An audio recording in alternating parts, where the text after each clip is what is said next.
back where commentaries and Greg Morgan presents the Winged Eagle Podcast.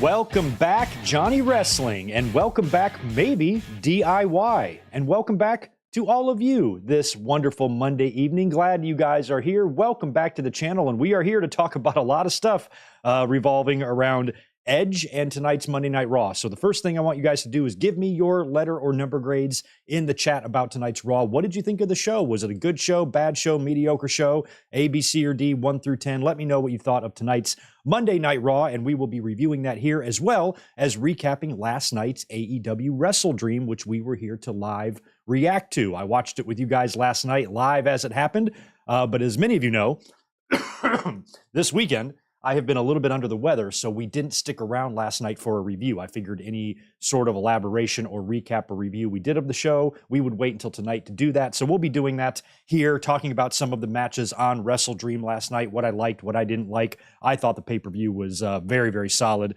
spectacular show. And of course, the ending segment with Adam Copeland showing up was great. We have learned some more about Adam Copeland signing with AEW. He was also a part of the media scrum last night, which we were not here to talk about. So we'll discuss a little bit of that, and we will review Raw and look ahead to this coming Sunday's Fastlane, which they set up tonight on Raw. Tonight was the go-home Raw for that. We got one more TV on Friday for SmackDown, and then we got another WWE pay-per-view coming up that honestly isn't looking too bad on paper either. So things are good right now if you're a wrestling fan. So hopefully you guys are having a great afternoon and great evening, and you enjoyed Monday Night Raw tonight. Good to see everybody hanging out in the chat. Let me say some hellos real quick, and then we will get down to business. I thought I would have everything completely pushed out of my system by now, but I got like 15% of the shit lingering around in my body. So we will try to get that out of here soon. Next time you see me live, I will no longer be under the weather. That I promise you. Let me make sure. All right, we're good there on the volume and everything. We started the podcast on Saturday. I think I went 90 seconds, like a minute and a half with the mute button on. So luckily, none of that today. But good to see Zach Pauget. We've got Jay Lambo, JJ Leg. We have Nick Musser. We have Ronnie. What's going on, buddy? Heading out to Texas very soon. That's awesome. Good to see Charlie and Richard and David and Gilbert and Ben and Clyde Slater is here. We got Stephen Harris, Yessie Hernandez, Rodrigo, Charlie Quimby. We got Green P. Yes, DIY, maybe getting back together tonight. Finally, Johnny Gargano returns to television after being kind of absent for quite some time. Tonight was an interesting Raw because it felt like a lot of matches were changed. We were supposed to get Becky and Tegan Nox, and we were supposed to get the contract signing as well between Ciampa and Gunther for Fastlane, but they threw us a curveball and wound up doing it tonight instead, and that was kind of odd. We did hear some reports that there was going to be a big title match on the show tonight, but nothing was being advertised. So the fact that they kind of changed things and put the Intercontinental title match in tonight's main event of Raw instead of at the pay-per-view was pretty interesting, but I guess that was what they used to set up the return of Johnny Gargano. Probably better to do that here on TV for a big audience rather than on pay-per-view in the middle of the card or something. So this was probably the right way to do it, and it sets up what appears to be a DIY reunion, which I think would just be fantastic because Ciampa has been good by himself, but really it felt like WWE's only cared about him since Triple H took over. Johnny Gargano really felt like he hasn't seemed like he's found his footing since coming back to the company, back to Monday Night Raw, and being on the main roster. It doesn't feel like he's hit anything yet. So reuniting DIY is probably the right way to go, and I would love to see them get into the tag team scene whenever that settles down with Judgment Day and Cody and Jey Uso now teaming up to challenge for the titles. Sami Zayn and Kevin Owens, you can't forget about them. Where are they, by the way? Feels like they've been absent from TV for a couple of weeks. At least one of them has, and I don't think either one of them appeared tonight. But I still liked what they did tonight on Raw. I thought it was still a pretty fun show. Interesting stuff with the Judgment Day, Rhea Ripley making her return, laying down the law to Dom and the rest of her stablemates. Finn Balor was also not in the house tonight as well, so he might be doing something with Sami and Owens and Balor. Maybe they're off promoting something. I don't know. But none of them were on the show tonight. Not sure what explanation was given. But overall, I enjoyed Raw tonight. It was a pretty solid show, all things considered. So that's what we're here to talk about. Before we do that, we probably will talk, though, about Edge and AEW and WrestleDream and all of that stuff first, to get into a little bit of that. As we know, Edge last night made his debut for AEW, returning at the end of the WrestleDream pay-per-view. It was one of those secrets. It was a lot like Cody, and it was a lot like CM Punk. You knew we were going to see him. There was really very little debate amongst the fans throughout the day. Nobody is like arguing with each other. He's not going to appear. Oh, he is going to. Nobody was like, fighting over that. Everybody pretty much could sniff this thing out, especially when you, when you look at how WWE had removed Edge from the SmackDown intro. We heard that he was removed from that internal roster list of miscellaneous and part-time talent. His contract supposedly was up at the end of September. And of course, last night's WrestleDream was October 1st. And then AEW went out of their way to announce that Darby Allin versus Christian Cage for the TNT title would be the main event. I think Tito was going nuts somewhere. Tito, knock it off. Would be the main event of WrestleDream. So once we got all of that information, you just have to add it all up. I mean, if we would have had that match last night at WrestleDream, the main event, and Edge wouldn't have come out, that would have been a pretty big disappointment, I think, because why would you put that in the main event? Why would you tease us, make us think something is going to happen, and then it doesn't? Just didn't seem like something AEW would do, you know what I mean? So I fully expected to see Edge last night. I thought there was no way we wouldn't see him. My big question was how he would show up. Would it be a lights go out thing and they come back on and he's in the ring? Would he just run through the crowd, or would he come out with a full on entrance? Because before last night, when we were just speculating about the Edge debut in AEW, we were wondering what his name was going to be. We were not wondering what music he was going to use. The Alter Bridge song that he uses is licensable, but we weren't sure if WWE had exclusive rights to that or not. That question was answered, but he also had that Rob Zombie theme that he could have used. So I was really curious what he was going to come out to. And I just really like, in the last couple of years, we've seen Cody, CM Punk, and Edge jump ship or debut for a new company with their theme music intact. And that is so crazy to me because it's something we never saw back in the day. We saw a little bit of it. Randy Savage didn't take his exact WWE theme, but he took the Pomp and Circumstance to WCW. Nasty Boys was very similar. I think when British Bulldog came in after the screw job, they used that British theme, but nobody really had their themes intact. Hogan couldn't take Real American to WCW and vice versa. All of those Nirvana and Pearl Jam knockoff songs that Raven and Jericho used, none of those came to WWE. So it's always really cool to me, and has been really cool to me as a fan, to see somebody jump ship and keep a good portion of their gimmick intact. Now, unfortunately for Edge, he can't be Edge. Really funny moment last night at the media scrum when MJF was talking, and he was talking about the stars in AEW, and he said Edge, and Tony Khan goes, whoa, whoa, whoa, whoa. And he goes, sorry, Adam Copeland, and just kind of rolls his eyes. That was pretty funny. So unfortunately, he can't be Edge. He's going to have to be Adam Copeland, but they were still able to secure the Rated R Superstar. I guess WWE never permanently locked that gimmick or that trademark up or that nickname up because they couldn't. I think it got denied a few times because the Rated R Superstar wasn't enough to slap a trademark on that. So it was free. So he was still able to be the Rated R Superstar, still has the Alter Bridge song, just has to be referred to as Adam Copeland instead of Edge.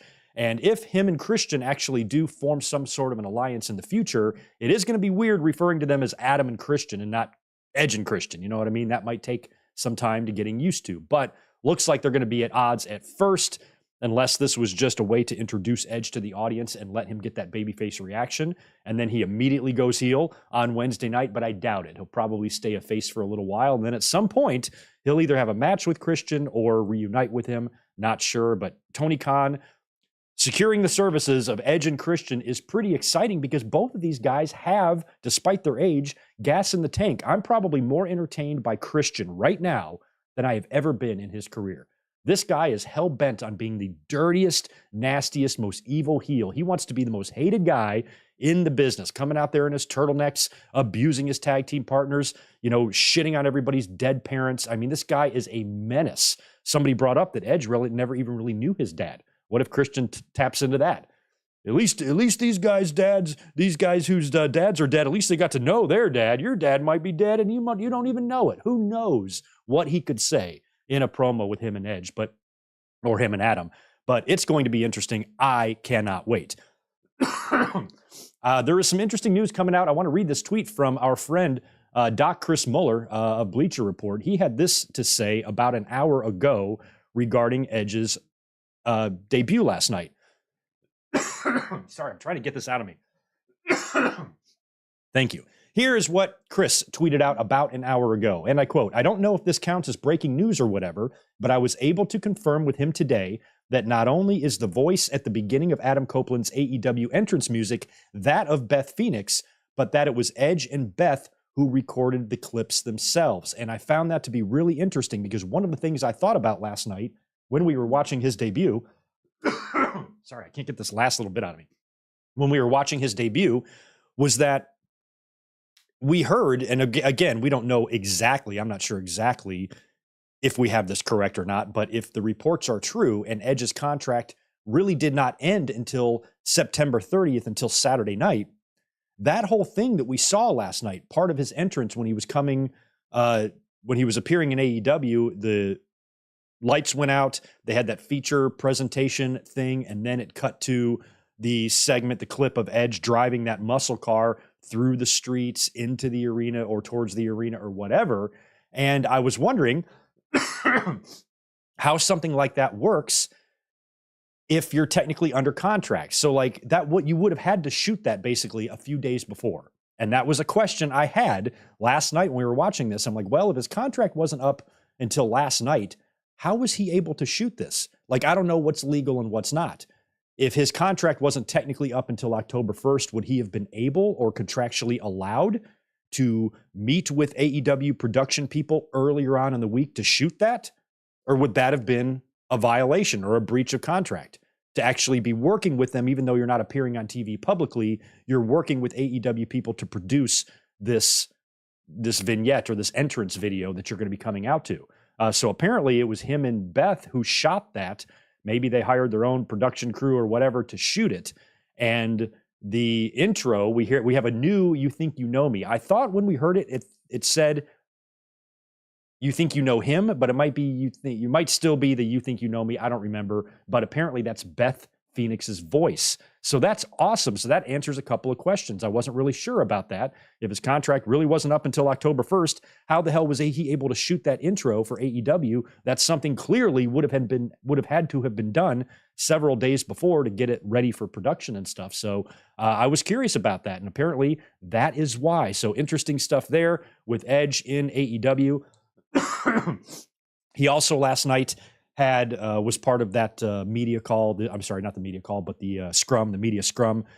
And he sat there with Tony Khan, and there was a couple of instances that was just really funny to me. Now, Edge explained that he wanted to come here. He wanted to help. He wanted to contribute. You know, he sees a whole new roster, fresh matchups, fresh ideas, and he just wanted to come there and contribute, according to him. And like I said, you know, we talk about wrestlers' ages a lot. Age is always a factor. You don't want to be wrestling into your 50s and 60s. But with Edge and Christian, they have not shown me, neither one of them, in Edge in WWE or Christian in AEW, they have not shown me the signs of somebody that's hanging around too long or really needs to get out of the ring because they're embarrassing themselves. That's the type of stuff I see when I watch the Hardys wrestle. That's not what I see when I see Edge and Christian wrestle. Christian, I think, is doing some of the best work of his career, and Edge was at the top of his game all the way up until his last match against Sheamus on SmackDown last month. So I think Edge, provided that he stays injury-free, that's a big one, because even his comeback in WWE, he had to take close to a year off when he got hurt, right? So hopefully Edge can stay healthy and AEW can capitalize on having this Hall of Fame main event wrestler in the company now that they have lost CM Punk. And now maybe instead of CMFTR, it's rated FTR. You never know. Very wholesome moment after Edge made his debut last night. A fan caught it on their phone with their phone camera. As Edge is going back through Gorilla, FTR's waiting there for him. They all give him a big hug. Very, very cool. I'm happy for Edge. He seems to want to do this. This seems to be something he wants to do. This guy's pushing 50 years old and he wants to go work with his friends. And as his best friend, Who are we to criticize that? I wish Edge nothing but the best. I think it's very cool that he's there, and I'm really curious to see what he's going to do there and what kind of storylines and angles he's going to be involved in, and if they are going to give him a world title run. I was convinced WWE was going to put the belt back on him, and they never did. So now the person who he was stacked on top of against Roman Reigns is in the company as well. You got Edge there, you got Danielson there. This, I feel like, I know Tony Khan was referring to WrestleDream as the beginning of a new era. They're calling it the rated R era. I'm not sure if Edge coming in is going to be a whole new era. I would not do with Edge what you did with CM Punk and act like everything is just going to be built behind this guy. Don't do that. Just let Edge be there to do what he says he wants to do. Work new matches, fresh opponents, contribute, help this company grow and move forward and all of that. He's a guy that has a ton of experience, a lot of knowledge, and he's somebody that I think can offer a lot, not only in the ring, but backstage and stuff. So he's has much different reputation than CM Punk did. This isn't a guy that's going to be walking backstage and just be instantly irritated with everybody around him. He's not like that. He's the opposite of that. And I think Edge in AEW is a great thing and a fun thing. It's just going to be tough to not refer to him as Edge, and we'll have to get used to that Adam Copeland stuff. But the more we see him on TV and the more he does there, I think the easier that transition is going to be. So really cool stuff last night. I was marking out like a little kid. I just really like to see people jump ship. I really enjoyed watching Jade go to WWE. I think that's awesome. The reason I think that's awesome is because I'm 46 years old and I haven't had this type of shit in about 23 years. It's been like late 90s, early 2000s when people jumping ship was still interesting, because WCW that last year there, they were so dead in the water, it didn't matter who jumped over there or debuted. By the time Jarrett got there in 99, like, fuck, who cares? So it's been so long since we've cared about that. And back in those days, we saw great things. You know, Hall and Nash jumping to WCW was very surreal. So was Hogan and Savage going to WCW. That was very, very surreal. Rick Rude showing up, Raw Nitro the same night. Jeff Jarrett showing up on Nitro the night after a WWE pay-per-view. These things were always really exciting, regardless of which side wrestlers were jumping to. Seeing people change promotions, jump ship, defect, that type of stuff is all part of the fun. And we have missed this very, very big part of wrestling fun for a couple of decades now. And we finally have found ourselves as fans in a position where this is, I'm not going to compare it directly to WWF and WCW, but this is the closest thing we've seen since then. You know, TNA, sure, they were competition. A lot of WWE wrestlers went over there, but it's not the same. The AEW is on a cable network. They have just way better exposure. You know, they draw way bigger crowds, and it feels like more of a competing company, you know, where TNA really did not, even though you had the Hogans, the Flairs, the Hardys, RVDs, everybody went over there, and TNA threw their world championship on every single WWE star that came through the door. AEW has not done that. As a matter of fact, AEW has been tremendous with their handling of legends. And if there's one thing that I do think AEW does better than WWE, it is handling their legends. I like what AEW has done with Sting way better than what WWE did with him. And a lot of times WWE bringing in legends, they position them wrong. You know, I like what AEW does. And I feel like based on their track record with legends, with Hall of Famers, with, you know, kind of part-timers, I have full confidence that they will do great things with Edge. I don't think Edge would be there if he didn't think they were going to do anything cool with him. So I'm excited to see what the future holds for Edge and AEW. It's going to be great. Jumping ship and people defecting and switching sides is all part of the fun.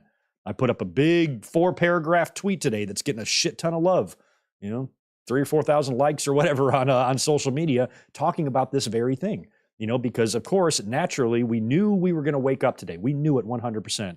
We were going to wake up today to a bunch of butthurt little bitches mad at Edge for betraying WWE. Same people on the other side were mad at Jade Cargill for betraying AEW. They don't understand. Their brains are so fucking simple because they don't remember or weren't around or didn't get to experience when competition was like this before, and when wrestlers find themselves in the position to be able to make a business decision to go work elsewhere if they so choose.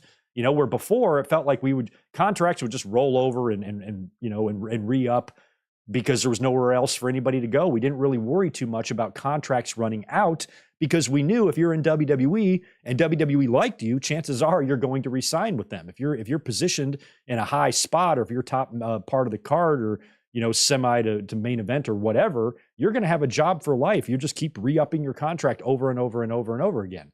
And that can get really stale and get really boring. It was fun in the 90s when we would hear about contracts running up. I knew Scott Hall and Kevin Nash were jumping to WCW months before they debuted because you heard about the backstage stuff. You heard about their contracts and yada, yada, yada, all that stuff. That was fun. And now we find ourselves needing to pay attention to that again, caring about when contracts are coming up. Oh my God, is Drew McIntyre going to go to AEW? I don't know. Maybe he is, but his contract is up next year. And from what we understand, he hasn't re-signed yet. And they're kind of laying the groundwork, as we saw tonight on Raw, for a McIntyre and Cody match or feud. And I'm like, well, if Drew, I have no idea. Don't look at me for wrestling news. I'm not the one to get that from. But if Drew is thinking about jumping ship and going to AEW next year, and WWE's getting that feeling from him, then they might want to turn him heel and have him job out to Cody before he leaves. That's what I would do. So those aspects of having competition or having two North American wrestling promotions on cable TV that have money to spend. These companies are not in competition with each other the way WWE and WCW was. That was a war. Those two companies wanted to kill each other. AEW and WWE do not want to do that to each other at all. Their number one goal isn't to put the other out of business. Their number one goal is to compete and be the best. And when they do that, that motivates the other. When WWE sees that AEW is bringing in Edge, that might just make Triple H pick up the phone and call old Phil. Hey, Phil, maybe he wouldn't want him there, but reacting to what AEW is doing, okay, we can one up that. We can one up that. We already did great things with Cody. We're going to do great things with Jade. If we bring CM Punk over here as well, and we turn all three of these, I mean, they're already stars, but Punk is already a made man. But if they were to bring in Punk and then Jade and Cody and Punk find themselves in a higher position on a wrestling roster than they have ever been in their lives, that's probably going to be a big fuck you to AEW. This is how you do it, idiots. All these guys you let go, this is how you push them. But what's funny about that is WWE has had track records of not utilizing great talent. And then they go somewhere else and find success. So the whole thing, the very fact that think about the last 2.5 years, maybe 3, but about 2.5, how wild the last 2.5 years have been between CM Punk showing back up after nearly a decade off from pro wrestling, Cody shocking the world, jumping ship to WWE. Then you have Vince getting caught with his dick in the cookie jar and all those fucking scandals. Then you've got the TKO merger. And for the first time in our wrestling lives, we have a WWE that does not have a McMahon-controlled ownership. Not to mention all of the other drama going on. In AEW, we've got backstage drama, the likes of which we haven't seen since Montreal. Even this stuff is juicy. This stuff is fun to talk about. It's been the topic of our podcast for the better part of a couple of years now, just talking about CM Punk and all the shit surrounding him. The competition trickles down everywhere. Look at what we're seeing. Improved attendance ratings through the roof. AEW, the minor league t-shirt company, put 80,000 people in Wembley last month. You've got ratings that are no longer embarrassing. WWE's Raw ratings there in 2019 were some of the ugliest we've ever seen. The fans care again. There's enthusiasm in the crowd. Did you see the crowd tonight on Raw? They were cheering. They were excited to see the matches because we're getting good quality matches in the ring. We're getting decent storylines. Not everything is perfect, but it's a hell of a lot better than it was. And when you compare the crowds now to 4 years ago, right before AEW showed up, they were shit. It was WWE's buildings that were half tarped off. Remember all those pictures? Sometimes Raw would just have like 1,200 people on one side of the ring and it would be completely empty on the other side because the business was shit. AEW came around, put a little pressure on WWE just to motivate them. WWE never has to fear for their spot. AEW is never going to knock them off the top of the mountain in terms of being the top wrestling promotion out there. I don't think anybody expects or even wants AEW to do that. They just want to have a good, successful business that fans like to see. They can internally want to be the best, but I kind of think WWE's a runaway machine. You know, they're 60 years old. AEW's 4. We got our 4-year anniversary of Dynamite coming up on Wednesday. It's not in the cards for them to be the biggest company in the world. You know, so nobody's really debating that. But the mere fact that you have another promotion out there, the mere fact that you can't just up and re-sign your guys up. Drew McIntyre, your contract's almost up here. Go ahead and sign your other one. No, I got another option now. I'm going to see what they can offer me. They now have leverage. You know, they can find an offer, get an offer from the other company, compare them, and choose which one they want to pick. It's called business. It's like wrestling fans don't understand that this word business exists. You know, competition is great. We have not had this in so long.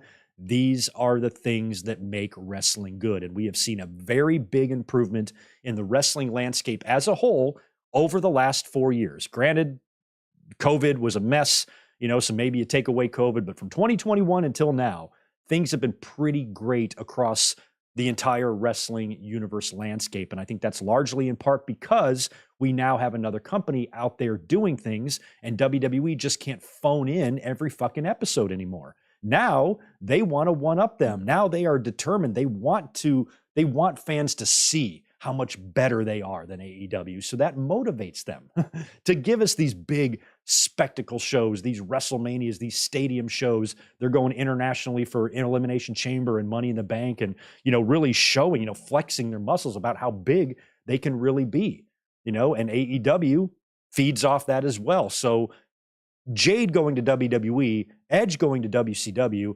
Edge going to AEW, Adam Cole and Bryan Danielson going to AEW, and all of the wrestlers that we're going to see in the future switch sides is one of the most fun things about the wrestling business, at least for me.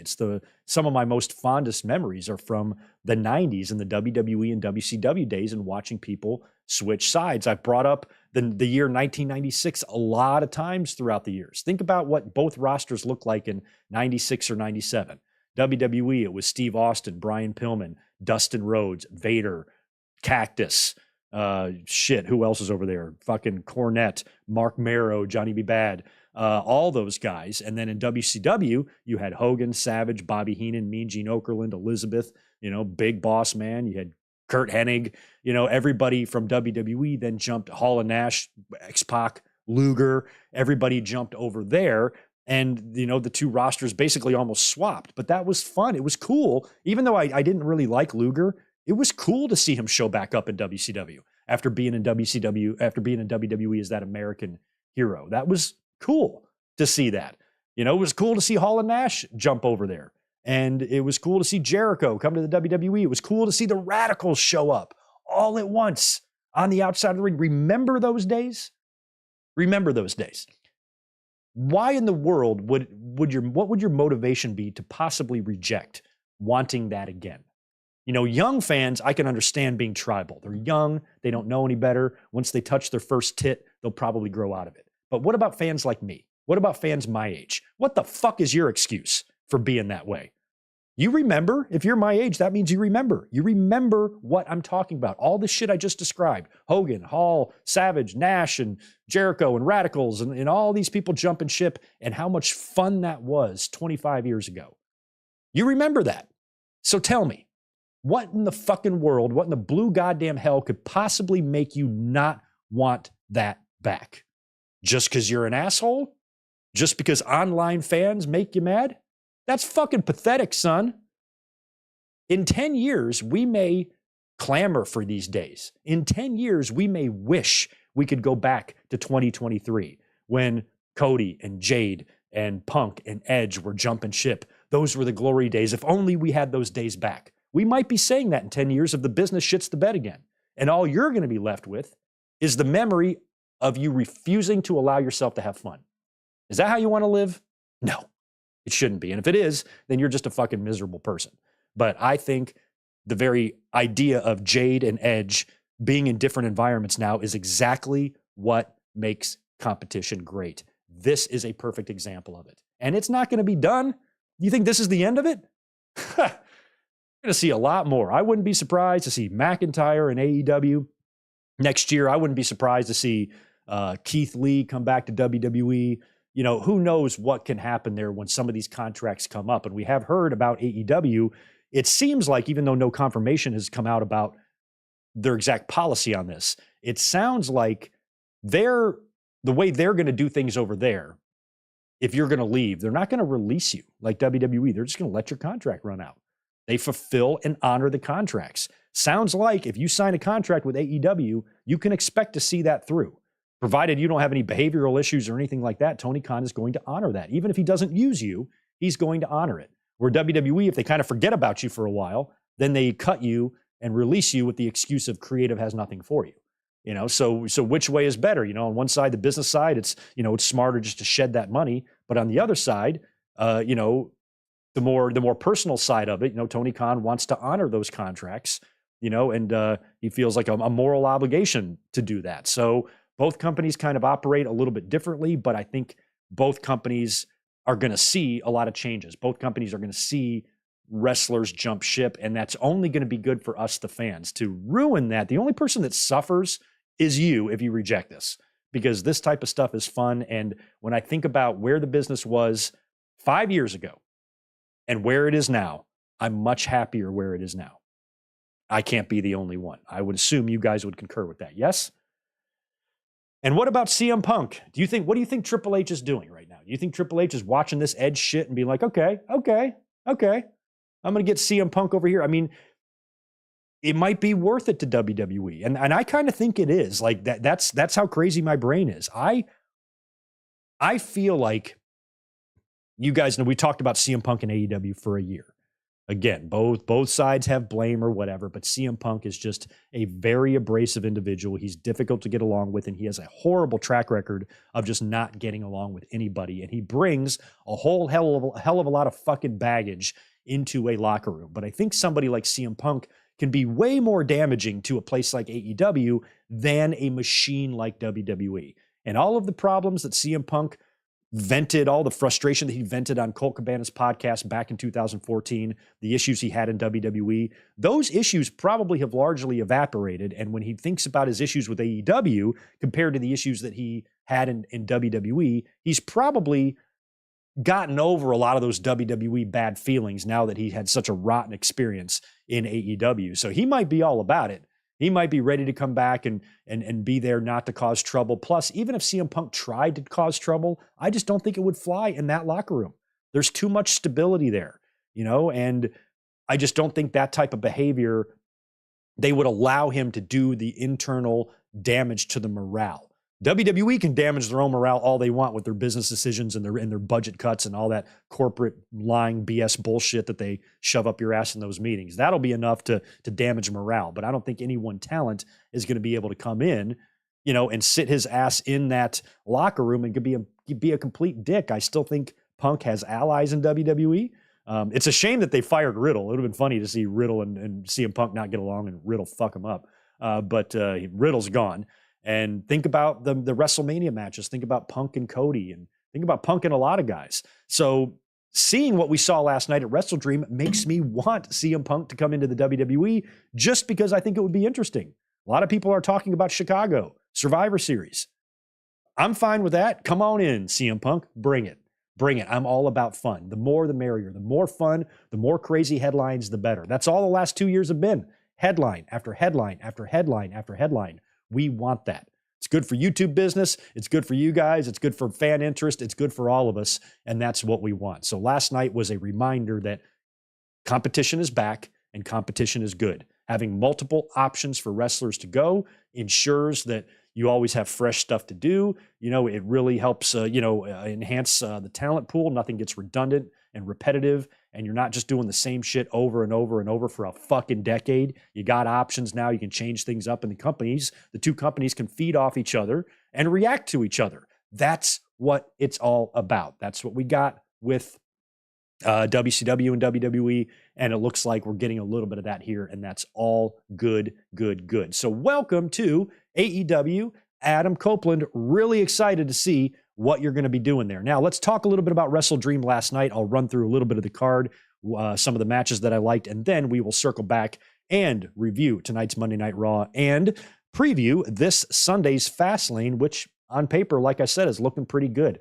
I'm happy with the performances in both companies right now. I think Triple H and Tony Khan both need to tighten up their shit on the women. Not terribly thrilled with the women's divisions right now, although Becky and Tiffany Stratton tore it up.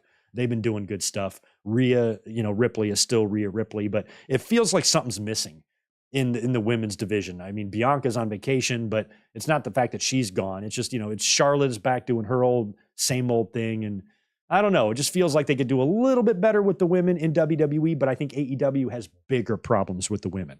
Because last night, Statlander and Julia Hart had a great little match. We had 14 matches on that card if you count the 0 hour, and they had one women's match on that whole thing. I think Billy Starks and Athena was on a 0 hour match, but that was a mixed intergender thing. So they need to get better about that. The fact that Tony Khan can only give the women one match is something that he needs to improve on. Make your women's division better because you need representation there. So even though both companies have their individual issues that bug us overall, I got very, very little to complain about. I do not, how over the years I've referred to watching Monday Night Raw as a chore, watching SmackDown as a chore, sometimes watching pay-per-views are a chore. It's not like that now. It was not hard to watch Monday Night Raw tonight. It was easy. I liked the show. It was easy to watch SmackDown on Friday. It was easy to watch WrestleDream last night. It's going to be easy to watch Dynamite on Wednesday. Nothing is really that bad right now. And because we've seen what bad can be. We've seen how shitty WWE can get, over the years, especially over the last 10, since 2013 until now. About the time that CM Punk started getting disgruntled up until now, a lot of those years in there were just really empty and emotionless and just didn't do anything to get your juices flowing at all. And it lacked enthusiasm. It lacked life. It lacked, it just lacked energy or something. Everything was just so repetitive, formulaic, and sure, there's always going to be a little bit of that, but it's just such an improvement. It's such an improvement to have Monday Night Raw basically give you the same fucking card every week, but still sell it out. It's great. It's great. It's great. So we will talk about tonight's Raw in just a second. Let me cruise to the chat. I haven't said hi to you guys in quite some time, so let me knock out the super chats that might be here. We've got one from Chris Ludek. Appreciate the $5, dude. If Drew goes to AEW, he can be their top guy for sure. Great in the ring and has the size to be a monster heel. He's just not great in promos, in my opinion. Yeah, I think he could improve in promos. I've always been Team Drew, even before Roman got on the map. Became the Bloodline Tribal Chief Roman. I kept looking at the two of them, and I'm like, why does WWE prefer Roman Reigns over Drew McIntyre? Drew McIntyre looks like more of a stud to me than Roman did in his Shield days before he grew the beard in and all that stuff.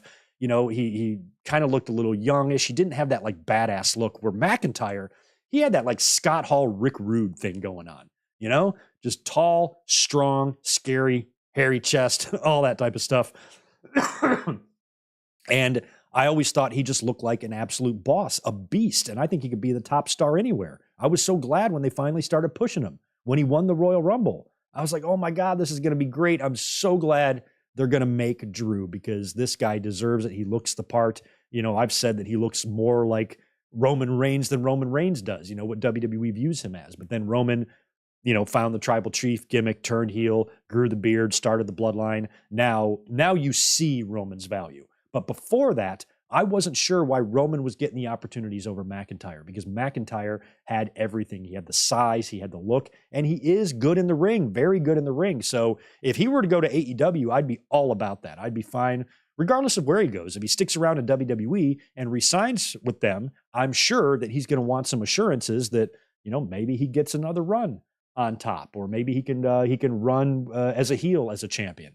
Or maybe he can still get a win back over Roman Reigns one of these days down the road in the future. Who knows?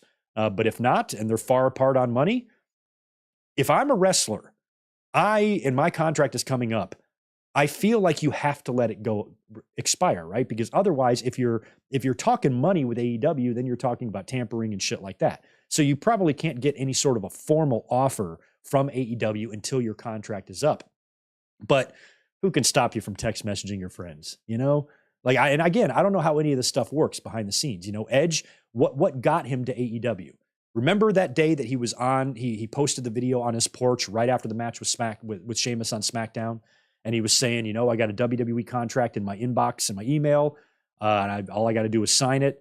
But I got to think about things. I'm not sure what I'm going to do. He probably knew right then, what he was going to do, but he needed to, have his contract expire. And so that means they got an awful lot done. Like if his contract did in fact expire on the 30th and then he debuted on the 1st, did he come in? How did they work out the terms? Is that something that his agent and Tony Khan are talking about prior to the thing? Or it's like, you got to have some sort of an agreement, right? So I think that a lot of that stuff, might be going on. Like McIntyre might text some of his friends in AEW, hey, tell the boss that I'm thinking about leaving. Just let him know, maybe through a third party or tell her, tell a friend, tell a Graham, tell a wrestler, whatever it's fucking called. Try to get an idea dollar wise, what he'd offer me. I don't know how any of this works. If somebody went up to Tony Khan and said, I got a text from Drew today. It's like, tell him I'll pay him $1 million more than WWE or something, So I don't know the specifics on that, how that gets worked out. But I feel like if I'm a talent, a good talent, a high paid talent that, it's not like he's being treated like Roman Reigns right now. If Drew was given the Roman Reigns push, he ain't going nowhere, but he's kind of floundering a little bit and it might be time for a change for him. So he'd have to be Drew Galloway, I guess, or whatever, but that would be an easier transition than Edge to Adam Copeland. So if he were to go over to AEW, I feel like he's going to have to let his contract expire. And I know WWE likes to get extensions signed. So he might want to wait until it expires so he can finally get an offer from Tony Khan. But, for McIntyre, if it's about money, AEW might be the best for him. If it's about legacy, WWE might be the best for him. We don't know. But whatever he does and whatever anybody does, like a Sheamus or anybody else whose contract is coming up, I'm glad that the wrestlers aren't, pushed into a corner or backed into a corner where there's only really one option to sign. They have options, and that's what can help make wrestling great. So best of luck to McIntyre, to CM Punk, to Sheamus, to Edge, to Jade Cargill, to anybody else that may or may not be leaving their current employer to go to the other one. I love all this stuff. I want to see more jumps. I want to see more defections, and I'm excited about that. But last night, like I said, we had WrestleDream. Now, I just want to talk a little bit about the card because we didn't really do a review last night. So, of course, we'll kind of work backwards here. In the main event, it was Christian versus Darby Allin. This match was insane for the TNT title. Darby, we knew, was going to be there taking his sick bumps. And as soon as Christian moved the steel steps away from the ring, you knew some gnarly shit was going to go down. And I knew that Darby was going to take some sort of a bump with his body on the sides of those stairs. You could just see it coming, and then he did, and it was just fucking horrible. Now, you had Nick Wayne out there as well. They've been teasing a lot that Nick Wayne is going to turn on Darby Allin, especially after Darby forgave AR Fox and, and a lot of the relationship with Darby and Nick Wayne's father, and then Nick Wayne's mom was in the audience last night. That was their hometown. And we saw Nick Wayne come out to try to help Darby Allin, but then he swerved him. He's got the championship, and you could see it too. He was kind of telegraphing it, the way he was holding the belt and the position of Christian and Darby. I'm like, he's going to turn around and hit Darby. And sure enough, he did. But what I did like about Nick Wayne is, for a kid that's only 19 years old, this dude's younger than Julia Hart, which is crazy. His facial expression and his understanding of what he did was really, really convincing. Where he was kind of like conflicted, but I fucking had to do it, that type of thing. His mom seemed very shocked. They might wind up all being in cahoots with Christian. Who knows? I'm not sure if Nick Wayne really turned heel on his mom or not. Maybe she's in on it. We really don't know. But Nick Wayne hit Darby with the title. That cost him the match, and Christian beat him and was able to retain. And then it was after the match that everything was happening. Everything started happening. I posted my reaction video last night. We had Luchasaurus come down to the ring. We had Sting come down to the ring. Sting gets overwhelmed, and he's getting beat down by Christian, Luchasaurus, and Nick Wayne, who just turned heel. And that's when the lights went out. We had that whole feature presentation thing, and then there's the shot of the muscle car, or the Eddie Guerrero car, or whatever the hell Edge had there, getting out with the boots. You could see the back of his head. You could tell it was him driving down the street, going over that thing that said rated R. And then the lights going out again. And one of our biggest questions was answered. what music does Edge come out to, or does Adam Copeland come out to? And that's when you heard the You Think You Know Me, which apparently is Beth Phoenix, and the Alter Bridge song starts. I'm so glad he was able to retain that. I saw somebody on Twitter be like, I don't know how I feel about him keeping his music. That's kind of weird. Why the fuck is it weird? Why in the world is that fucking weird to you? This is a guy that's been established and has been using this theme for 20 years? Maybe a little less than that, but a long ass time. It's what fans know and recognize him as. As soon as that song played, everybody in the arena knew who it was. That's not weird. That's the way it should be. It would be weird if he came out to another song, because it's all about familiarity. It's good to reinvent yourself and change and all of that, but what makes you you is you still want to try to keep that intact. And if you are going to debut in another company, it would be great if the fans are going to automatically know who it is just by a couple of chords in the song. And when that happened, Edge was able to come out basically with everything intact, his theme music and the whole deal. The only thing he doesn't have is his name. And coming down to the ring, we didn't know what he was going to do. He got in the ring. He asked Christian to give him the chair because Sting is laying face down in concerto position. And he grabs the chair, and it's like you kind of knew he wasn't going to hit Sting. He's not going to brain Sting and end Sting's legacy, right? These two men have never even been in the ring with each other. And sure enough, he turns around and hits Nick Wayne. Christian immediately scurries out of the ring, almost as if he expected it.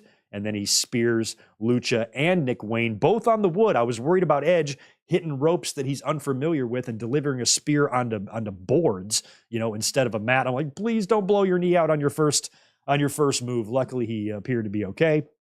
Celebrated with the crowd, shook Darby Allin's hand, and then he shook Sting's hand. That was an incredible visual. Two mega legends from kind of different eras that never really were able to cross paths or have a match together. Edge never went to TNA. Sting spent a ton of time there, and by the time Sting did come to WWE in 2015, Edge was like 3 years retired. So they never had a chance to work together in any capacity at all. I don't even know if they've met. Maybe they have, but I don't know.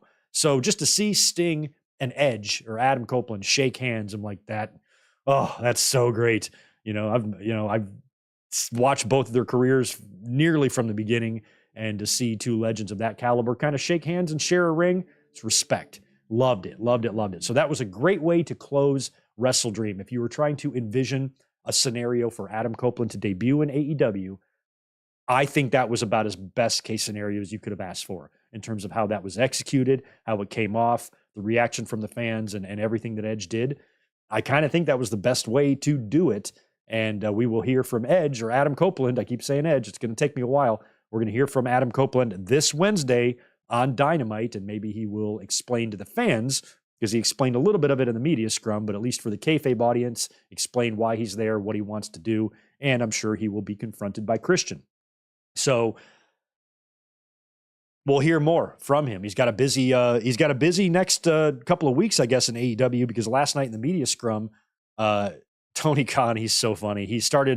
I posted this video on Twitter too, because I couldn't stop laughing. I saw it really late at night, and I popped in my own room all by myself last night.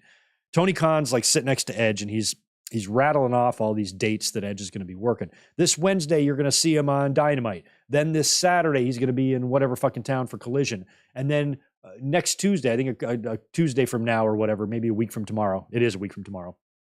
Dynamite is going to be on Tuesday, and it's going to be a special night, Title Tuesday on October 10th, and it's my birthday. And when he said it's my birthday, Edge just busts out laughing. Like it was the funniest thing he had ever heard in his life. I mean, he's like struggling to breathe. He's laughing so hard. And I'm like, why did he think that was funny? I think it was just the way Tony Khan said it. It looked like Edge had this instant realization that this little weirdo is going to be hilarious to work for. And he's going to be unlike anything he's used to. Imagine working for Vince. A man like Vince McMahon, as crazy and out of his mind as he is, working for that level of crazy psychotic aggression for a quarter century, for 25 years, and then going to work for Mr. Rogers. That's got to be quite the transition. And it was just funny, like Edge sitting there listening to him and looking at him. And then when Tony Khan says something weird, Edge just laughs. He's going to be laughing a lot because Tony Khan says a lot of weird shit. And that was one of the funniest things I ever saw. I'm like, I love that this talent is, because Tony Khan is, think of the money he's probably paying Edge or whatever. And Edge is probably sitting there going like, this is going to be interesting. This guy is different and he is hysterical. So I got a big kick out of that. Loved the media scrum last night and loved what Edge had to say and what Tony Khan had to say, and excited to see what he does on Dynamite on Wednesday. Last night, also on WrestleDream, Christian and Darby was a fantastic match. I don't know if I'd consider it my favorite or if it would go to Swerve and Hangman. They're both at the top, though. I think the main event gets the nod just because of the Edge stuff, but I really, really enjoyed Swerve and Hangman Page. That was an amazing match, all kinds of fun. I also very much enjoyed Chris Statlander and Julia Hart. I think those were my 3 favorite matches on the whole card. The main event, Swerve and Hangman, and Chris Statlander and Julia. Chris Statlander is turning into a great top women's wrestler. I think she's one of the best in both companies right now. And Julia Hart, I mean, as young as she is, for her to progress this way, I'm really surprised. Like watching her in the ring, she's just very good with her facial expression. She knows what to do. She knows where she is. She understands that stuff. She's got that great, beautiful floating moonsault, and she's still so young. I almost kept waiting for her to fuck up or something. So the fact that she's 20 is not even old enough to drink yet, and she's going out there and having a match like that. Where is this girl going to be when she's 25? She could be Sasha Banks level by then. Who knows?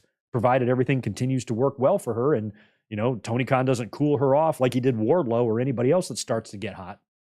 So she's got to be careful because she's, she put together a 28 match winning streak. She's turning a lot of heads from the audience. She's getting high praise from everybody. She's got a great entrance, a great look. She's putting it all together. They really are putting it together with her. But the problem is AEW has put together a few things before only to shelf it. So if this girl gets hot, like a Wardlow got hot, or a Miro, or whoever else that you've had bubbling, don't stick her in catering for 6 months, Tony Khan. Do you hear me? Do you hear me? This girl's special. Loved that match. Danielson and Zack Sabre Jr. was another good one. Loved that. Now, what was interesting about this, when we were watching, I was asking you guys, I'm like, is it just me or is Nigel McGuinness all up Danielson's ass? We heard that there might be actually a match between the two of them last month at All In London, but it never happened. And Nigel McGuinness has said that the only wrestler he would come out of retirement for is Danielson. Now, I don't know if I necessarily agree with Nigel coming out of retirement at all, based on the fact that he's had 1,600 concussions. I don't know if that's safe, but coming back for one match, maybe it can be done. And apparently, he might be planting the seeds for a really long-term storyline here of him facing Danielson next August when they return to London for All In. So it felt like he was kind of planting the seeds for that. Moxley is another one that was highly entertaining last night. This dude looked like he was having the time of his life doing guest commentary. He was out there for the Danielson match, and he was out there for the Wheeler Yuta match as well. So much fun. Of course, Danielson got the win over Zack Sabre Jr., but it was close there for a while. I actually thought maybe Danielson might take the L, but that match was really good. Those were probably the 4 top matches. We also had MJF defeating the Righteous in the handicap match to open up the show. I didn't mind that. I mean, it was clean, or maybe not clean. He didn't have any help. I thought for sure Roderick Strong or the Kingdom or Adam Cole even would send somebody out there or play a role, or maybe we would even see the masked figures come out or Jay White or something. We got none of that. MJF just beat both them boys by himself and retained the Ring of Honor tag team titles. So I'm cool with that. I'm not sure if it makes the Righteous look too good to drop a handicap match like that, world champion or not, but I don't care. I like MJF, and him winning last night was fine with me. We had Ricky Starks defeating Wheeler Yuta. And those are all the matches that I got correct. The matches I got incorrect in my predictions, only 2. The Bucks winning that Fatal 4 or that 4-way tag team thing, and also the Callis family winning over Jericho and Kenny and Ibushi. I had that wrong too. So I got 2 matches wrong last night. The Bucks winning the 4-way thing was weird. Rey Fenix apparently was injured. He was taken to the back during that match and never came back out. So hopefully he's okay and doesn't have to relinquish the international title after they had to call an audible to get it off of Jon Moxley. Man, Cassidy had that great run with that thing, and the minute they took it off of him, it's been a fucking mess. So hopefully Phoenix does not have to relinquish the title. And if he's good enough or healthy enough or cleared enough to wrestle maybe a protected match, maybe he could go in there and drop the title or something. Maybe they could do that. I don't know. But overall, I thought WrestleDream was a great show. It really snuck up on us. I wasn't sure about it. When Tony Khan announced it, I'm like, Tony, bro, we got like All In and All Out back-to-back weekends. Then you got Arthur Ashe. And it's October 1st is when you're running this thing. Why not November 1st? Or why not just any other time? Or mid-October or something like that. But running it November or October 1st, I thought it would come too quickly. I thought they had booked way too many big shows in a short amount of time. All In, All Out, Arthur Ashe, Grand Slam, and then WrestleDream, all in 4 weeks, maybe 5, right? I think it was 5 weeks total. Those 4 big shows took place within a span of that, just a little over a month. That's crazy. So the fact that we were still able to get not only a good show, but a great card, and the big debut at the end, hopefully WrestleDream can be a fun annual show for AEW going forward, because I really enjoyed it last night. I had my doubts about the execution of that many big shows in a row. Also, you're asking fans a lot. That's 3 pay-per-views in the last 5 weeks as well. You've asked fans to lay down $50 for. So since August 20th or whatever, I've given AEW almost, I guess $200 or no, $150 of my money to watch their fucking shows.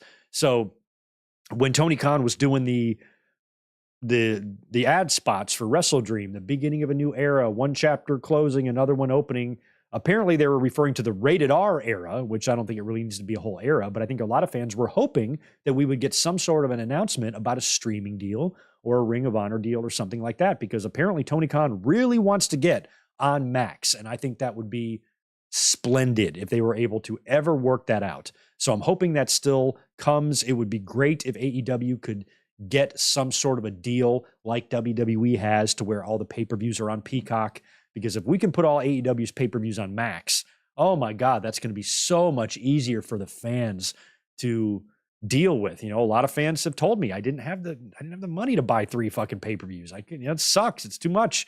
And I understand that totally. I'm right there with you. So I think that if they were able to secure a streaming deal, that would be best for the fans. But it's also possible that whatever streaming deal they secure won't include pay-per-view. It might just be for maybe their video library or something. But I think having pay-per-views available for streaming for a monthly fee is way better than asking us to lay down, $50. And I think they got 10 or 12 pay-per-views now, maybe 10. I forgot how many it is. But I mean, either way, you're looking at $500 for the year to watch AEW programming, where you could just pay $10 a month for the Max service and get it for a fifth of the price. So hopefully that is still in the future. Hopefully, it took WWE 50 years to get to a streaming platform. So I'll cut AEW a little bit of slack for the next year or so, but they really need to get on this. And I'm hoping Tony Khan is able to get a deal done that allows us to access and watch AEW pay-per-views, especially much easier. And think of the library they can build for themselves. The Ring of Honor library they could put on Max now that Tony Khan owns that. It would be a great platform. I would love it as a wrestling fan if I had my AEW on Max, all of it, and all of my WWE on Peacock. That would be great. That would be great for me. So figure it out, Tony Khan, and hook us up. But future is pretty bright for AEW. They're going to get re-signed by Warner Brothers Discovery. They're going nowhere. Tony Khan seems really loyal to that network, so I'm sure they will remain on TBS and TNT for the foreseeable future. If you're one of those people that thinks that like Vince Russo, oh my God, I'm not going to harp on him too much because he's too stupid to give any time to, but he said something over the weekend like, yo, bro, you can't convince me that Tony Khan isn't paying Warner Brothers to put their show on. He's so anti-AEW and so anti their fans that he's now just making up bullshit in his head. There's no way you can't tell me. Well, I can tell you, Vince Russo, that's not happening. That's your ignorance overtaking common sense. No, Tony Khan is not paying them. Warner Brothers Discovery, regardless of whatever numbers you think suck in the ratings, they are happy with AEW to the point where they want to give them more content. They've worked with them more. They gave them a Saturday show. They gave them the backstage crap. They've got Rampage. That's a good relationship. AEW is the top watched program on their network most nights. So I think that they're going to be there for the long term. And if they can add a max deal to that, that would secure them, as a mainstay. Next thing you know, 10 years are going to go by, 15 years are going to go by, and they're still going to be there. From the time WCW became WCW, I think they only lasted about 10 years, right? Nitro lasted less than 6. Do you realize that? In 18 months, Dynamite will have been around longer than Nitro. This is the show that the idiots think is in the mud and isn't going to be around much longer. And Warner Brothers is going to dump and cancel all of AEW's programming. That's not going to happen. Hate to break it to you, but that's not going to happen. It's going to be the exact opposite of what you think. So Vince Russo, you're a fucking idiot. You are so fucking dumb. It makes my balls hurt. Jesus Christ. J Boba 28, thanks for the $10. What's up, Greg? Do you see Sheamus jumping ship to AEW? He's very close to Edge and has publicly spoken about his disdain towards Roman and his title run in the Inside the Ropes interview. We talked about Sheamus recently. Sheamus is one of those guys where now I think, like, with seeing Edge over there, especially if McIntyre goes, if McIntyre goes, then I might be like, okay, Sheamus might make the jump too. But Sheamus is also a guy that I feel is like so WWE established. It feels like it would be in his best interest to stay where he is. But you never know. If he goes to if he goes to AEW, can he be Sheamus? Because haven't we heard that you can't like trademark first names? But maybe there's a way that WWE can prevent him from using Sheamus, even though they can't trademark it. Again, I don't know how these things work. But if he jumped ship, he would likely have to have a different name. So I don't know what he could really I feel like he wouldn't be any higher up on the card than Miro would be if he went there. So I think the only motivation for Sheamus to really go is that he'd get to work with his friends. But in terms of his legacy and his career, even though he has these frustrations with Roman, I still think he's better off in WWE. They've been very great to him over the years. He's won lots of championships, except for that Intercontinental title, been world champion a couple of times. I don't see that same success for him in AEW. Plus, he's getting older. He's got some nagging injuries. He's in great shape. One thing I'll give Sheamus credit for is he's virtually remained unchanged throughout his entire run in WWE. He's always been very dedicated to keeping himself in shape and his fitness and his look and all of that. He's great. I'm a big Sheamus fan. So if he goes to AEW, great. I just think that he's probably better off in WWE. The only motivation, like I said, is his desire to work with his friends. That might be fun for him to go there, see some old familiar faces, and maybe have a little bit less stressful of a gig. Because I've never worked in either company as a wrestler in AEW or WWE, but if I had to guess, I would guess, I could be wrong, that the backstage atmosphere in AEW is a little less stressful than WWE. Because in WWE, a lot of things are happening. TVs are very hectic and crazy days. You got Vince, making changes remotely. You've had a lot of turmoil backstage in terms of what's going on with Vince and the, in the political power and drama that might be going on behind the scenes and the change in shows and all of that. It just seems like it can be really hectic. Plus you have to, watch your P's and Q's. You got management all over the place. And if you do something or say something that they overhear, it could put you in their put you in not their good graces and their bad graces. And that could affect you. I would always kind of like be looking over my shoulder in WWE, where AEW, it just feels like a little bit more relaxed, a little bit more laid back. You're not so underneath the microscope. You're not micromanaged to death because Tony Khan doesn't have the team and the infrastructure around him that WCW was. That's why everything went off the rails so bad with CM Punk, because, you didn't have that there to that degree. So I think a lot of the talent doesn't have to have any fears of stress. They're there. They have a great job. They're making tons of money. And they like the people they're working with for the most part. So I think Sheamus should maybe stay put. Max Pokebro, appreciate the 2. Me and TK are having talks about my service. Let me know what kind of deal you get, Max, because if he signs you to a multi-year deal, I would like to try to get the same deal. And one thing about me, Max, that you need to know, I have a favored nations. So if you get a really good deal, that means I have to, by contract, by what it says in my contract, I have to make more money than you. So maybe we'll work there together, be tag team champions, but just make sure you know that I'm going to have a better salary. I'm a bigger star, Max. What the fuck? You're Janetti. I'm Sean. I'm kidding, Max. You're the best. You're my boy.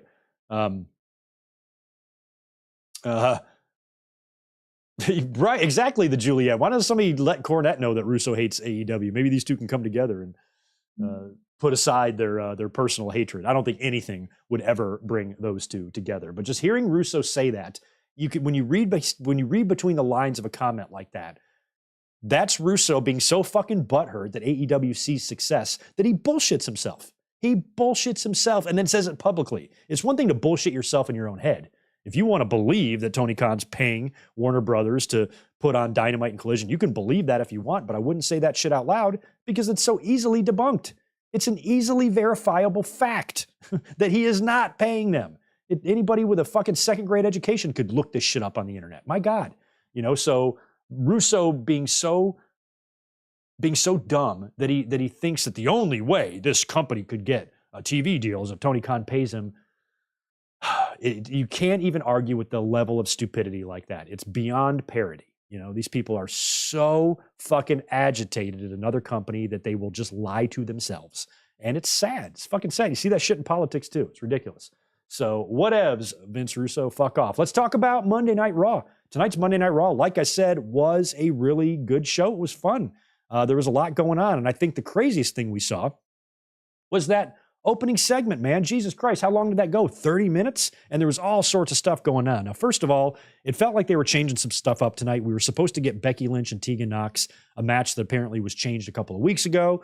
WWE tried to make it right by setting it up last week, but then Becky had to work No Mercy over the weekend in a match against Tiffany Stratton, Extreme Rules match for the NXT Women's title, and she got a really deep cut on her arm. A deep cut the WWE showed a close-up of on Raw tonight, and it was such a close-up that, when you cut yourself real deep, you can see all that yellow shit coming out. Like, it was so gross.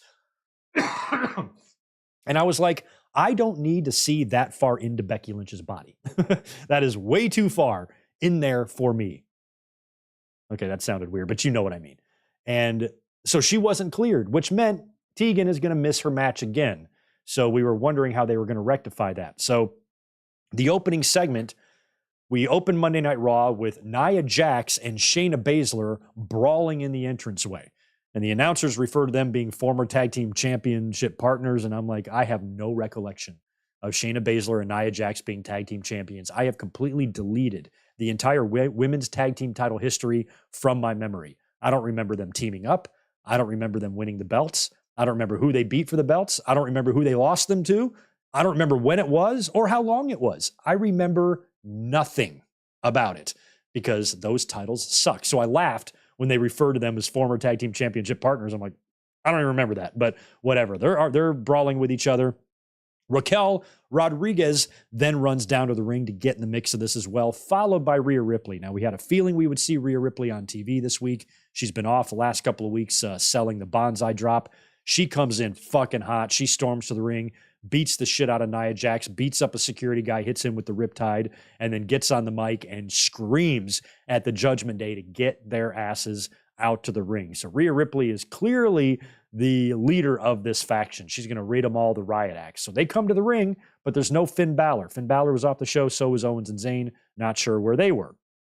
So Judgment Day comes down to the ring and she starts reading them the riot act. She said that I told you guys to do this while I was gone and I left one of you in charge and you disappointed me and that person was you, and looked right at Damian Priest. I thought she was going to go after Dom, but she went right after Priest, blamed him for letting her down and blamed him for not helping Dominic at No Mercy. He lost his North American title. All this shit is his fault.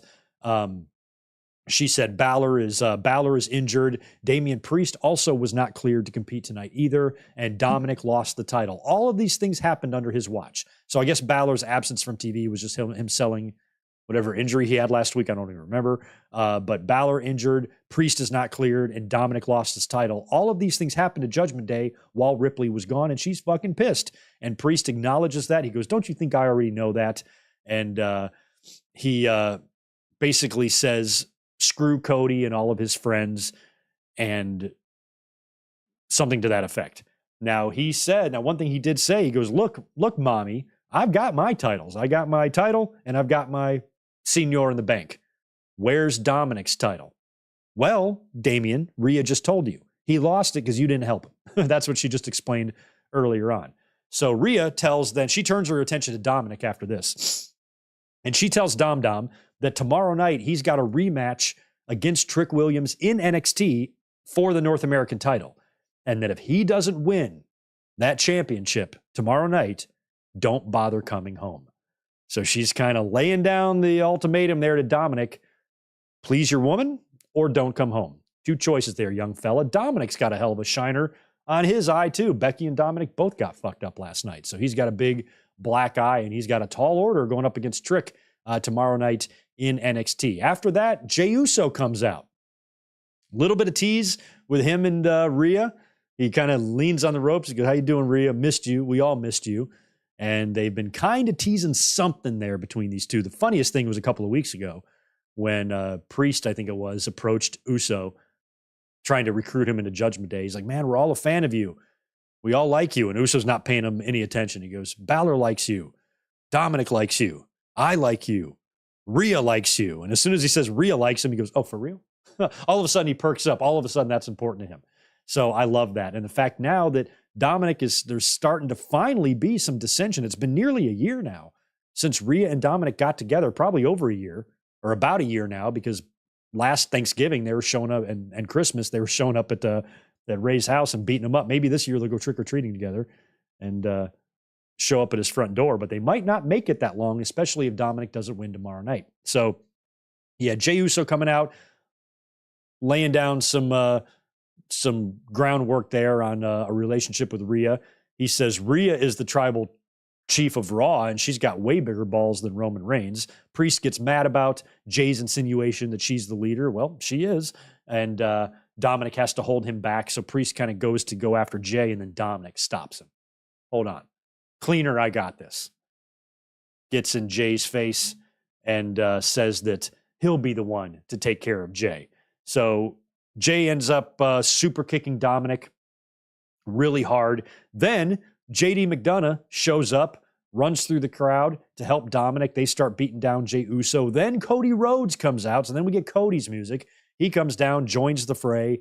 And then the final person to run in, I'll tell you what, we need some more run-ins in this segment is what we need. But the final person to come out was Adam Pearce, who announces to the crowd that Cody Rhodes and Jey Uso are going to battle Damian Priest and Finn Balor at Fastlane for the championships. So the titles will be on the line at Fastlane. I don't really think they should put the tag titles on Cody and Jay. I was wondering about that. I'm like, would winning a tag team title be okay for Cody? Like, I still think it would be best for the first championship that he wins since coming back is the world championship from Roman Reigns. But they still need to kill some time with him too, so maybe they could put the tag belts on him, but I don't think so. I think Balor and Priest should retain over Cody and Jay, and they should not win the tag team titles at Fastlane and save that for Owens and Zayn or somebody else, or maybe even DIY. Backstage later, we would see the Judgment Day talking. It was just Rhea and Priest and JD. I'm not even sure if Dominic was there for this. And they're talking about how they want to use Jey Uso and Cody teaming up as a way to drive a wedge between Zayn and Owens, because the four of them have kind of formed a unit, and that's probably going to be our War Games match next month. So they figured that since Owens and Zayn also want their championships back, plus you add the fact that Owens doesn't like and doesn't trust Jay, they're going to use that to try to screw up this group, and they're going to use that to their advantage. Rhea, this was all JD McDonough's idea, by the way. He's the one that's bringing all this up, and Rhea agrees with him. And then even Priest was like, I got to think about it, but it sounds okay. So it feels like JD McDonough is about to fully get integrated into the Judgment Day here pretty soon. After that, we get our first match of the night, tag team match, Imperium taking on Chad Gable and Otis. Imperium got the win there. Of course, Kaiser Permanente, or whatever his name is still very much infatuated with Maxine. I still think there's a chance for Maxine to join Imperium. I think she kind of has that look with the scrunched back. Her hair is never down. It's always just super back pulled tight. And you just put Maxine in just a black jumpsuit, skin tight black jumpsuit or something. I think she'd fit right in with Imperium. But I hate Kaiser. He's got a weird haircut and a weird face. So he's trying to get with Maxine, and Gunther doesn't like that these distractions have been happening, but Imperium got back to their winning ways here, picked up the win over Gable and Otis. Then we go backstage, and this is where they rectify the Becky stuff. So Pierce is backstage with Tegan Nox. That's when we get the close-up of Becky Lynch's injury, I think right before that. And Pierce apologizes to Tegan for the Becky thing not working out and her not being cleared. And that's when Chelsea Green comes into frame. I'm like, well, there you go. They're going to have a few lines of dialogue here, and we're going to get a Chelsea and Tegan match. I wish we could have just skipped to that. But Chelsea's very entertaining. She's great. Adam Pearce says that, well, why don't we just put you two in the ring together? And then she's mad. I'm going to go speak to the manager, and storms off. So we're going to get Tegan and Chelsea after we got Tegan and Natty last week. Here's something funny. So it was right after that segment that I leave the room. I go downstairs. I do something. I forgot what the fuck I did. I come back up, and we've got Bronson Reed and Cedric Alexander in the ring. But I'm still looking around. I'm doing something. I'm watching the match in my peripherals, but I'm not looking directly at it. And I'm like, why the hell is Bronson Reed wrestling Xavier Woods? I thought Xavier Woods was supposed to wrestle Ivar tonight. Why are they changing matches? And it took me like a minute. And then finally, like when I sit down and actually look at this, because I was about to tweet something like, why are they changing matches? Then I'm like, oh, that's Cedric. That's not even Xavier. But they had the hair. The hair is what threw me off.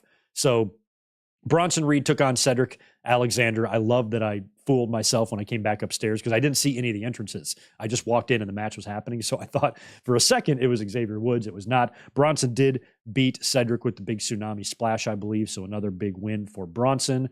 Love me some Bronson. Then we cut backstage to Adam Pearce again. He's approached by Drew McIntyre. Drew McIntyre is scheduled to be on Miz TV again tonight. And he basically just tells Pearce, look, I'm not going to do Miz TV. I'll go out there and I've got some things I want to say, but I'm not going to do that Miz TV shit again. I already did it last week. So just tell the Miz, don't fuck with me. Basically is the message that he delivered to Adam Pearce there. That was pretty good. Then we go to the ring. We have the big Ciampa and Gunther contract signing. So we got Tommaso and Gunther. They're going to sign their contract for their Intercontinental Championship match this Sunday at Fastlane. But as they start talking, Ciampa, what probably happened is Ciampa looked at what Gunther was wearing. Gunther was doing, and I love Gunther, but I got to draw the line. Gunther, I love you. You're one of my favorite people in the company. But I have to complain because I always do about this. It's one of my things. You guys know that. I don't understand what it is about men and this trend that they have where they wear short, skin-tight dress pants with dress shoes and no socks. There are not words in the English language that I can even use to describe how fucking stupid that looks. And it's everywhere. Men, knock it off. You don't look cool. You look like a goddamn idiot. Why do you want cold ankles? I don't understand that. Why are you dressing like that with these skin ass?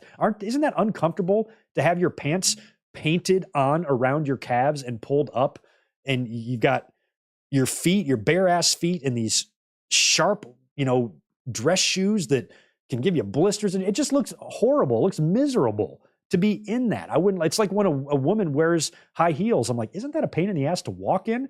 Their feet hurt walking around in those things.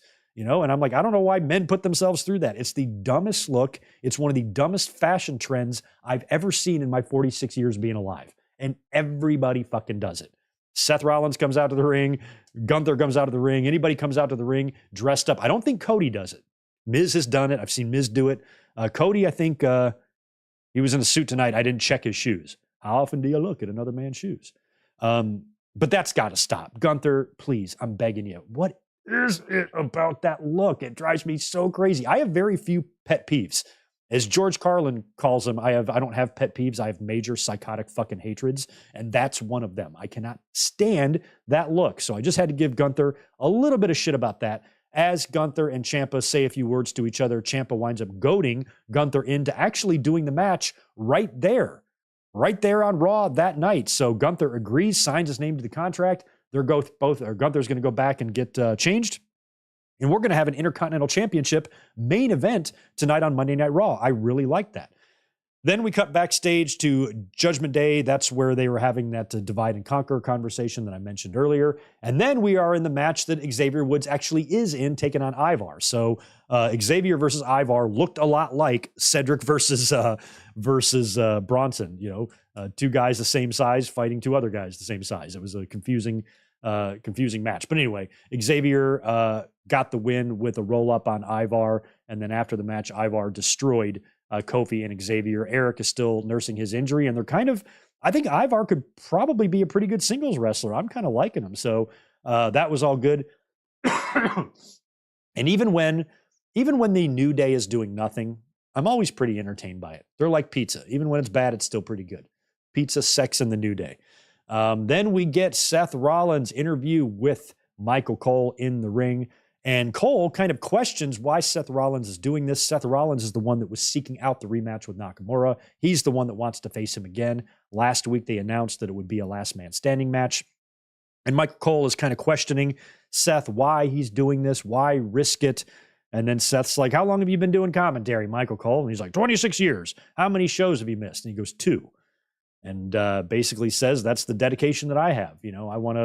I want to be out there no matter what, or whatever his explanation was. Nakamura then comes on the screen and starts talking shit to Seth, but it's just a recording. He sneaks in from behind, attacks Seth, hits the Kinshasa on Seth and some chair shots and takes him out. And after each chair shot, Nakamura on the screen is like counting 1, 2, 3, and Seth's trying to fight up before the count of 10. So maybe they'll find a way to make this last man standing match interesting. I like Seth. I like Nakamura. I just don't know if the last man standing match is the best stipulation to have for these guys at Fastlane. That's my only thing. But it probably won't even be the main event anyway, because I think that's going to go to Cena and L.A. Knight. Yeah, most likely. Then we go backstage and we get Becky Lynch approaching Tegan Nox. So Tegan's getting ready for her match later on. Becky shows up. She's like, man, sorry, man, I got my arm all fucked up, but it's probably for the best because you wouldn't get the best Becky Lynch tonight anyway, so it's probably best that we save our encounter for another time. And then Natalya shows up. Natalya basically apologizes to Tegan for what she said about her last week and getting in her face, and of course the two had a match, and she lost.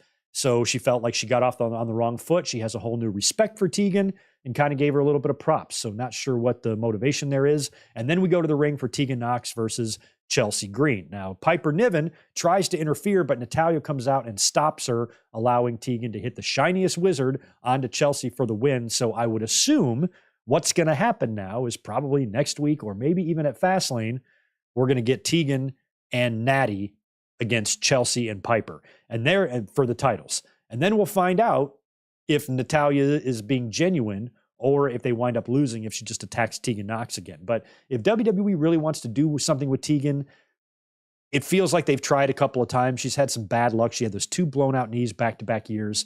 She's avoided being cut when we've had big, massive layoffs and cuts. So that means WWE sees some sort of value in her. She would have already been cut by now if they hadn't, especially in this last slew of cuts, because she was one that I would think should be looking at her phone because they haven't used her. We haven't seen her at all. So the fact that she stuck around is good. That means WWE wants to try to get her some TV time, get her some action, and get her some exposure. So since the tag team titles are fucking meaningless anyway, if they wind up teaming Tegan and Natty together and they win the championships, that now puts a championship on Tegan Nox, and at least she can say she won a championship in the company. But it might not go that far. I don't know. I don't know how much of a big future Tegan Nox has as a single star, but WWE seems to like her, so we'll see. And the fans like her. Tegan's impossible not to like. She's great, but just long-term main event stuff, I'm not sure if I really see that in her future or not. It just depends. Just depends on her. So then after that, we get the Drew McIntyre promo, sans Miz TV. He's not doing that again. He comes out and he talks about how people have been bringing up his changes. And he kind of was criticizing Cody for the J forgiveness and calling it a weakness, not a strength, and all of that stuff. So it felt like they're kind of planting some seeds there for Cody and McIntyre. So that would be a good feud, a good time-killing feud for Cody. Granted, he's mixed up with the Judgment Day right now. He's probably going to be involved in a War Games match of some kind. But he could also have some sort of an issue with Drew. And if they're trying to kill time between now and the Rumble or Mania season or whenever they make that move to SmackDown with Cody, if that's still the plan, he needs some stuff to do. And maybe a feud with McIntyre is great because you can tie in a full-blown McIntyre heel turn. It just feels like he's kind of refusing to do it. Like he's almost there. He just needs to complete the circle. But he keeps having matches with The Miz, so it's tough to be a heel when you're fighting The Miz. But the way he was talking about Cody made me think that, maybe in WWE management's mind, they see the writing on the wall. Maybe they feel like they probably aren't going to be able to keep Drew, like he probably will jump ship. Maybe they know that already. Maybe they're like, well, we know AEW is going to offer him more. Like, this is what we're going to offer him. They'll probably match it or better it. He'll probably leave. So if they have those fears or they think that might be possible, what I would do with Drew is turn him heel and put him in a feud with Cody and have Cody be the one to beat him to send him out of the company. That's the way it used to be done back during the day. When you knew somebody was jumping ship, when Scott Hall and Kevin Nash left, they jobbed out. Nash lost to Brett, then he lost to Taker at WrestleMania, then he lost to Shawn at Good Friends, Better Enemies. Job, out the door. They'll probably do the same thing with Drew McIntyre. Although they didn't do it with Edge. He won his last match in the WWE. I'm glad that they showed him the proper respect for that because they probably knew he was going to leave, because if he was going to stay, he would have just stayed and re-upped. So the fact that they gave him the victory and all of that stuff and put him in the intro for like 1 week was also really funny. But he bounced. He left. So I would do that with Drew if there's a feeling that he's going to leave the company. That's what I would do. So then The Miz comes out and Miz starts talking shit and Drew's like, dude, fuck off. Let's just fight or whatever. And Miz says something to the effect, he gets in Drew's face and he's like, you make me sick. Ugh! And he's just like, whatever the fuck that was about, that cracked me up. And Miz, of course, is trying not to do the match because he's in street clothes, but Drew's like, well, I'm not, so let's have this match. I don't know if Adam Pearce made it official or how Miz agreed to it, but we got the match. Drew versus Miz in street clothes.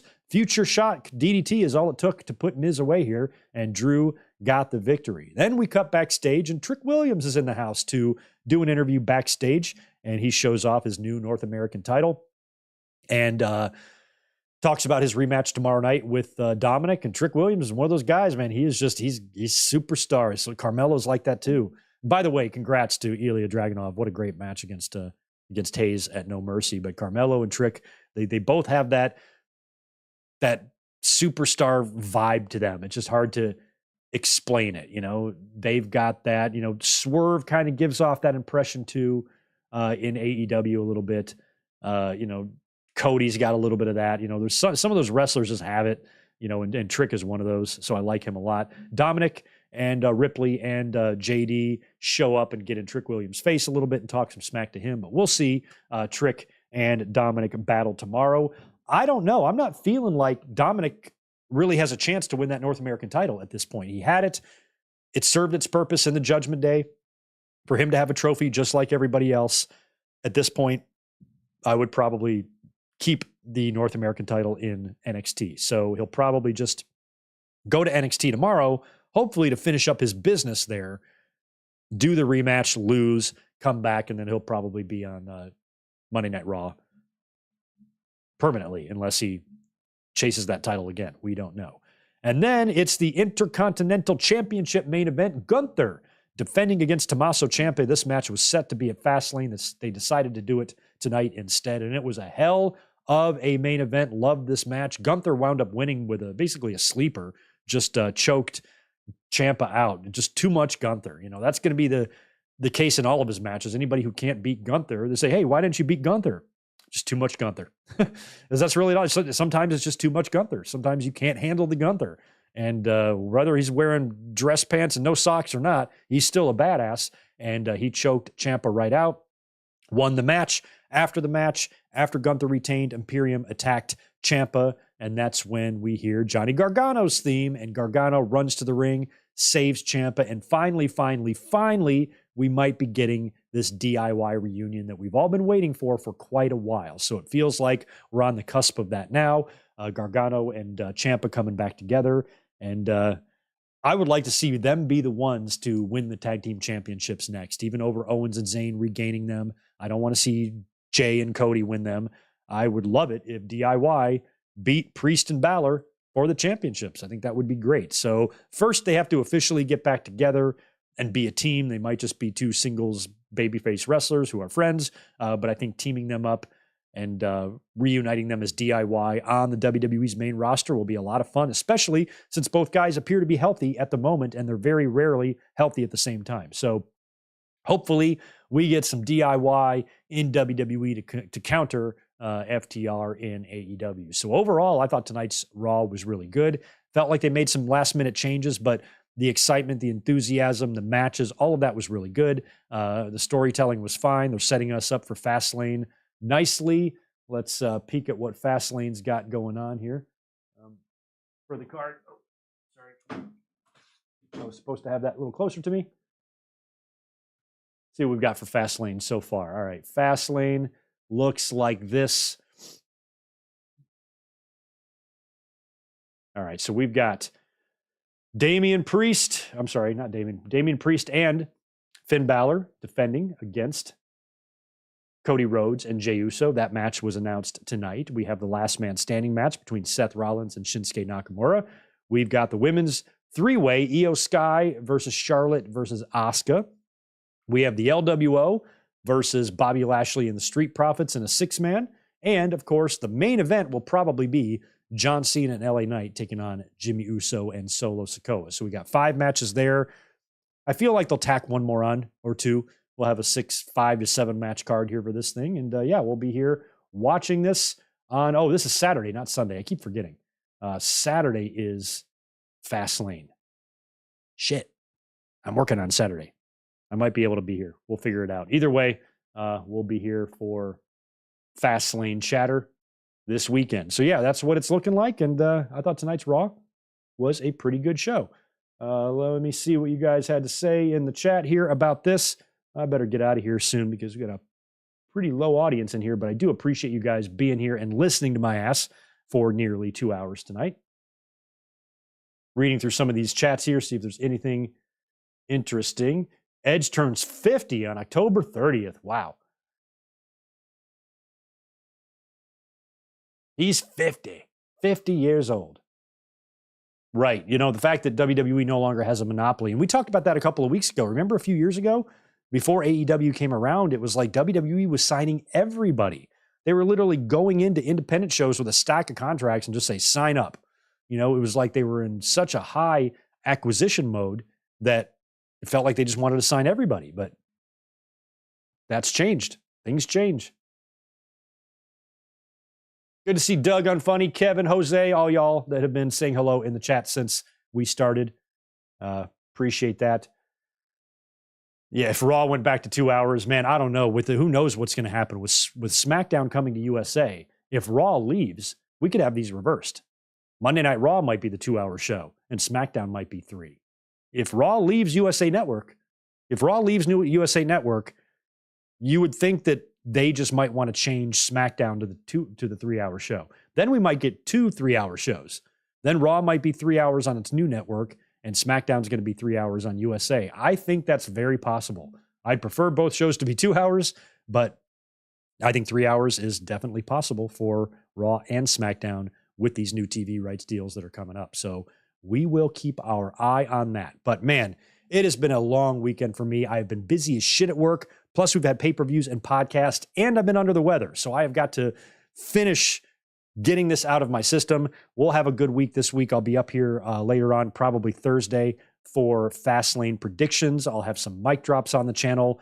We'll be up here Saturday for a Fastlane review. If for any reason I can't make myself available on Saturday, we'll do a review on Sunday afternoon prior to our Sunday night watch along. So we need to think about that. October pay-per-views. So let's watch a No Mercy or a Halloween Havoc or something else that happens in October. Give me your suggestions over on the social medias for that, and we'll set up a watch along for this week too. So just make sure you stay tuned, keep subscribing, hit the like button, all that stuff, and I will and follow me on all the socials so you can be abreast of all of the changes and upcoming videos. I think that's all I've got in me tonight. I'm beat. I'm so tired. I'm going to have some dinner now. Thank you so much to everyone. It's been a great weekend. It was a fun weekend, fun reaction, fun podcast on Saturday, fun reaction last night. It's been a blast. I appreciate it very much. And I will talk to you guys in just a couple of days. Enjoy